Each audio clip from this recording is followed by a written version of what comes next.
What's up guys? Today I'm going to teach you 5 tricks on a hip. So like the corner of a pyramid. I know I can do at least 5 tricks on a hip because I know I've beaten people at games of skate on hips before. So I'll just have to really dig deep on this one. I'm more of a transition skater than a park skater. I skate more like vertical ramps, but I definitely want to branch out and do a lot more street videos as well. So in my opinion, the easiest trick on a hip is going to be ollieing frontside, like a little frontside ollie. So I'm goofy footed, I'm approaching it this way.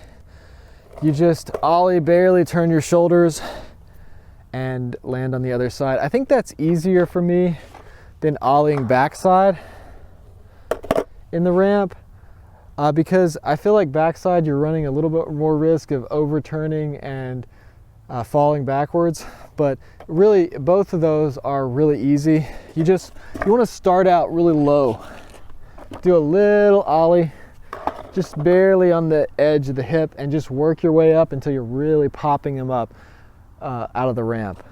So with the ollies, it's just about staying over your board, having confidence, believing that you can do it, and you'll land it and roll away.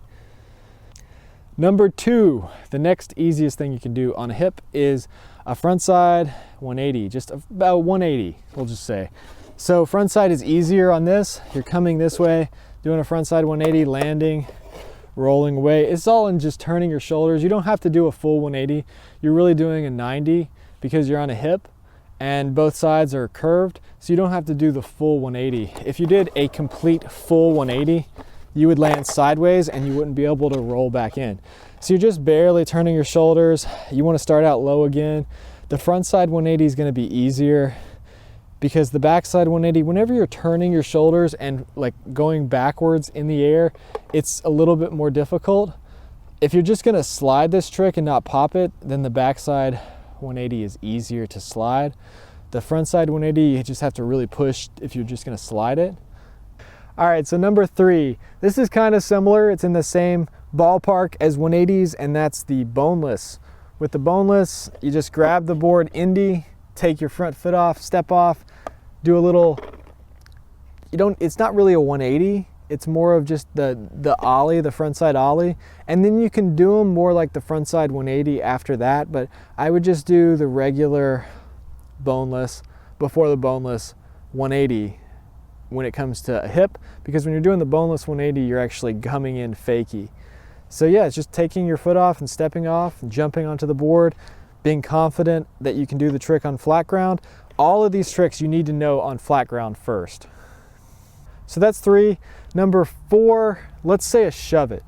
So doing a shove it, maybe a big spin, stuff like that, just a little shove is easy because you can stay over the board doesn't have to flip, it just has to spin.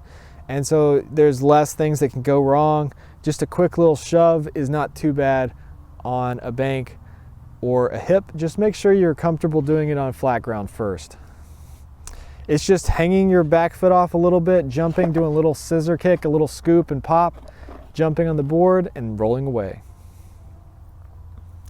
Number 5, this will be the hardest one. So I'm gonna go with a kick flip. You can do a backside flip.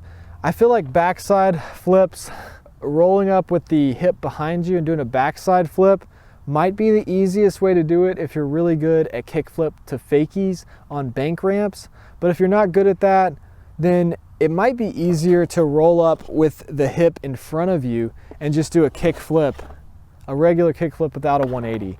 Just whatever you're more comfortable with. If you're more comfortable going front side or backside, just go with whatever feels more comfortable for you.